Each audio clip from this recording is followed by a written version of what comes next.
Those who have been following the distinctly idiosyncratic career of Greek director Yorgos Lanthimos that has included the likes of Dogtooth and the Oscar-nominated The Lobster should find it no surprise that his latest effort is an at once bewitching and deeply unsettling concoction that will linger long in the memory. This story follows renowned cardiovascular surgeon Stephen Murphy Colin Farrell reuniting with the Lobster director who presides as the patriarch of a family that includes his ophthalmologist wife Anna Nicole Kidman, 12-year-old son Bob Sunny Seljuk and 14-year-old daughter Kim Rafi Cassidy living in a pristine household. One day he decides to take under his wing a subdued but curious teenage boy named Martin, rising Irish star Barry Keoghan following the death of the boy's father. It's a decision Stephen begins to regret, however, when Martin's behavior becomes increasingly sinister as his true intentions are revealed.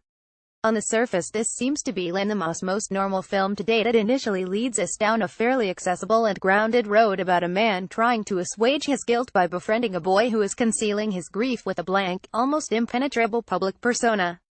We quickly find that those supposedly placid waters run deep and strange, plunging us with an icy hand further under the surface of creeping dread, haunting imagery including an opening sequence that depicts real-life open-heart surgery in graphic detail and unashamedly allegorical narrative layering, not least in its referential and loaded title taken from the sacrificing of Iphigenia in Euripides' Greek tragedy.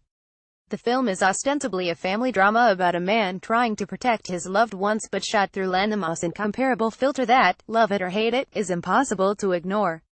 He constructs and conducts a cinematic domain at once tangible and eerily otherworldly, populated with characters that seem more like ideas of human beings, speaking as they do in peculiar, almost robotic dialogue.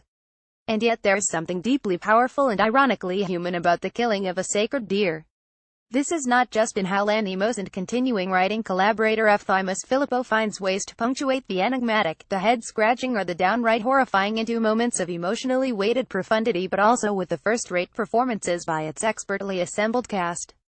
Farrell continues to do some of his strongest work to date for Lanthimos with a character that feels like a distant relation to his character in The Lobster, delivering the purposefully detached dialogue with strangely believable sincerity.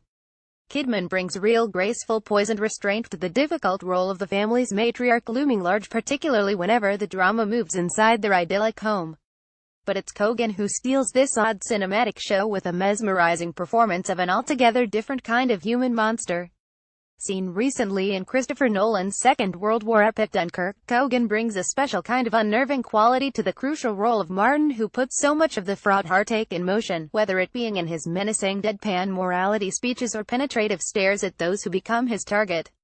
It's a film that sends you away unsettled and unsure what to make of it, born out of a filmmaker's unique view of humanity that strikes unimpressive tonal high-wire active sustained awkwardness, atmospheric dread and progressively darker narrative turns that force us to confront some difficult what-if questions. It's a powerful, challenging journey well worth embarking upon.